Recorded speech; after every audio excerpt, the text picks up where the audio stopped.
Okay, on question 4, to solve for that variable, get that variable isolated, we need to undo what's happening to it. In this case, we're dividing by 10. So the inverse of division, we need to multiply both sides. And I do like to sometimes show that line down the equal sign to separate the left from the right. Because whatever you do to one side, you need to do to the other. You need to keep this thing balanced. So because I multiplied on the left by 10, I need to do that to the right. 10 divided by 10 cancels out. You got yourself an x. And the right-hand side, negative 6 times 10 is negative 60. Once x is by itself, it's just an x, you are good to go. Number 5, that n has a minus 8 happening to it. So the inverse of a minus 8 is a plus 8. So I'm going to show a plus 8 to both sides. Watch your signs. Negative 3 plus 8 gives me a 5. And on the right-hand side, those 8s cancel out, and you're left with a 1n. So 5 is equal to n. Number 6, same deal. You have the left and right side here where that 8, negative 8, is being multiplied to the variable a.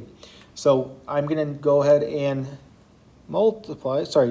undo multiplication by division. Now I know there are going to be people that are going to add 8 to both sides, but that is incorrect. I know why you're doing that. But you need to see that between that negative 8 and a, there's multiplication there. So that's why I'm doing multiplication by division. Those negative 8s cancel out, and 88 divided by negative 8 gives me a negative 11. All right, now those are what we call one-step equations because it took you only one step. So numbers 7, 8, and 9 are going to take us a few more. So let's take a look at number 7. As I always keep doing here, I drop down that line down the middle to keep my left balance or separate from the right so I can balance these equations. Now that m has a 7 and has a plus 6 happening to it. It's a 7 times m, so I'm going to get ready to undo multiplication. But before I do that, I'm actually going to undo addition of 6. I prefer to undo addition or subtraction first. That's what I'm going to do here. So I'm going to subtract 6 from both sides, and make sure you show a minus 6 from there. And 13 minus 6 is then 7, and those 6's cancel out. Now to undo multiplication, I use division. And 7 divided by 7 is 1. Number 8. I have parentheses. Anytime I see parentheses, I'm doing the distribution property to start off with. So I'm going to distribute a negative 5 here. Negative 5 times k, and negative 5 times negative 10.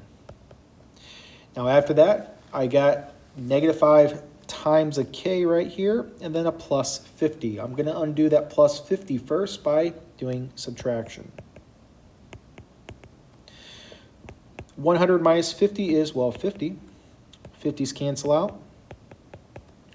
And then I'm left with a negative 5k there. So from there, the inverse of multiplication again is division. So I'm going to divide both sides by negative 5. And 50 divided by negative 5 is negative 10. Last but not least is number 9. Now here I am noticing the n is being divided by 12 and then getting a 1 added to it. So I'm going to still do the same thing. I'm going to get rid of any addition or subtraction first. So in this case, I'm going to subtract 1 from both sides. 0 minus 1 is, well, negative 1. Right-hand side, those 1's cancel out. N over 12 drops on down. Now, the n is being divided by 12. So the inverse of division we know is multiplication. And 12 times negative 1 is then negative 12. 12's cancel out. N equals negative 12. Technically, you should be going through and checking all your answers by plugging in your value there for the variable into the original equation and seeing if the left and right are balanced. But those do turn out to be the right answers. Okay?